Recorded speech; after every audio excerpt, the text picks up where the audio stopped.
It's been a while since I did my last workshop video, so here it is.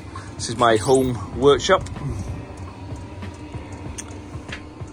Quite a bit's changed since the last video in 2016, so I'll just take you through now a few different parts and a few different machines so that you can have a look. Boxford has been a fantastic machine for me. I've been using it for about 12 years. I've had this now, maybe 10 years. All I've really done to it is add the DRO and add the quick change tool post, which has again sped things up in terms of turning. Yeah, I've got the diesel heater now as well, heating the workshop. I know it sounds stupid, but when you're not in here all the time, it was hard to actually heat up the workshop. And now I've ended up getting one of these cheap diesel heaters. I think this is about £100, and it uses very little fuel, and keeps the workshop nice and warm when I'm in it. Another big addition to the workshop is this CNC router.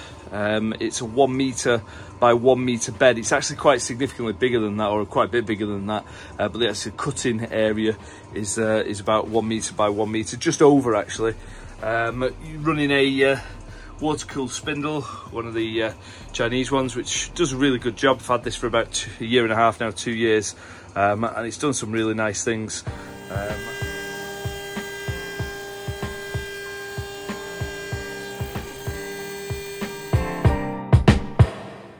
So the only thing I'm missing, and I'm not allowed to show you because it is for my Christmas present off my family and kids, I'm replacing this with another Cowles lathe. So in the previous video I did have a Cowles, I sold that unfortunately, and ended up with this P-Tol lathe, which is nice, and it definitely does the job, but hopefully the Cowles will just be another step up. I regret selling the original one I had. Metal cutting bandsaw, which is again nice addition, wouldn't be without one. So this is the X3 milling machine. It is a bench milling machine, but it's the biggest one that you can get that is bench size.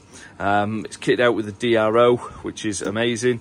Got the rotary table, 4-inch Vertex rotary table. I've removed the handle. I've got tons of videos in my channel of using this, so I'm not going to go over it. In fact, I've just put one out a few weeks ago, making the new division controller by the World of Ward, Steve Ward's division controller, which is a fantastic addition. Definitely have a look at that. Okay, so that's hole 1 done. We'll come back over here. Press forward. This is a filing machine from Hemingway Plans. It's built so that you can actually attach it to a lathe, but I've actually got on this geared motor, which means that it's just plug and play. It uses a normal standard file but upside down, so you're cutting on the downstroke, and again for small clockwork it is fantastic. I've got a video of this showing in one of my other videos. Yeah, I've always tapped by hand, and then I picked this up not so long ago, probably about a year ago, something like that, maybe 2 years ago, and I must admit it does a much better job of centralising it and making sure that you get a perfectly vertical, perfectly vertical hole. So another great addition. I wouldn't be without that either. I was quite lucky a few years ago when I picked up a whole set of fasteners somebody was selling, and although there's metric and imperial, and the metric ones, don't get me wrong, I've got plenty in, but the imperial ones are absolutely full to the brim of various types of fasteners, all nicely in different cases and tubes, and again lucky because the price of these now is insane. Because I've always got a new working set of drills, so this is a nice, pretty new, I've had these about 2 months set of drills, and I'm constantly buying them. Maybe I'm not very good at drilling, but I tend to wear them over time. But I've absolutely tons and tons, and literally a whole drawer full of old drill bits.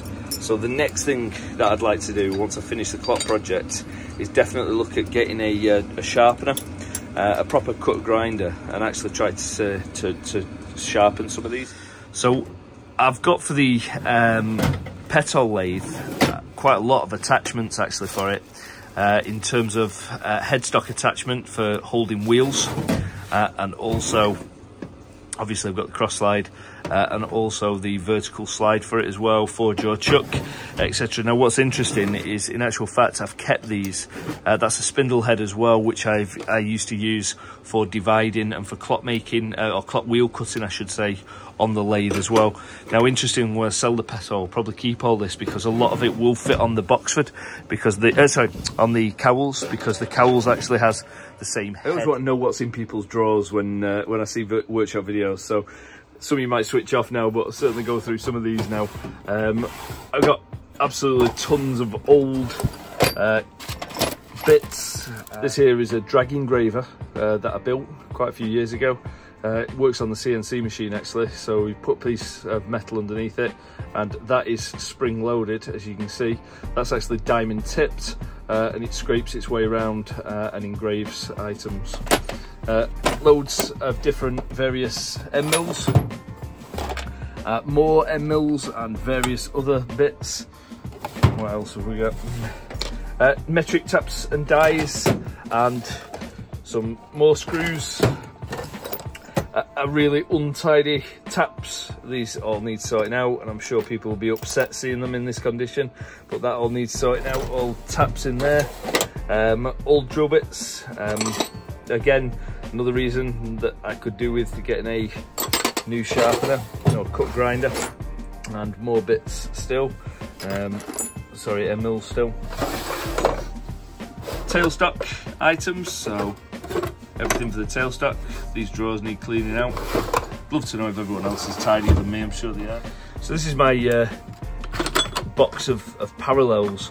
The problem that I've always had is that I started doing this when I was sort of in my about 18, 19, 20, and I bought a lot of second-hand stuff. And because everything kind of, I make do with everything, even though I probably should buy new now. Some of it's rusted, and for a parallel that's not good enough.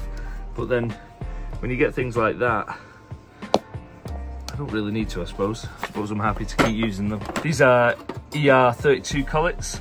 So I've got an ER32 collet chuck, which I use on my milling machine. So that's my ER32 collets. Old files, which I tend to find are better than the newer ones. And again, don't buy often new, but whenever I do pick a new one up, I tend to always end up coming back for one of these older ones.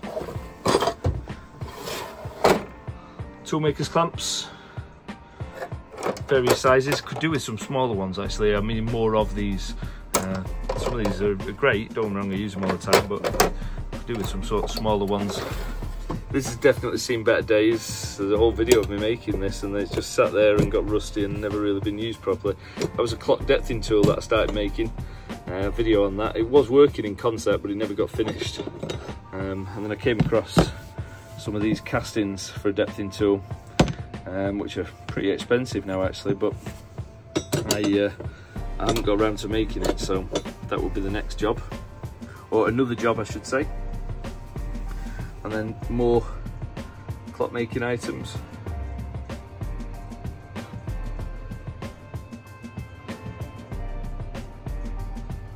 The CNC machine uses ER20 collets, so I've got a selection of ER20 collets. They were just cheap ones, but they seem to do a decent job.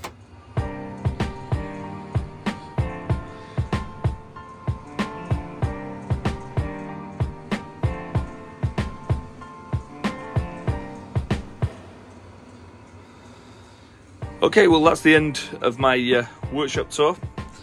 That's 2023. I wonder what it'll look like in another 5-6 years. Hope you enjoyed the video, and thanks for watching. I'll see you next time.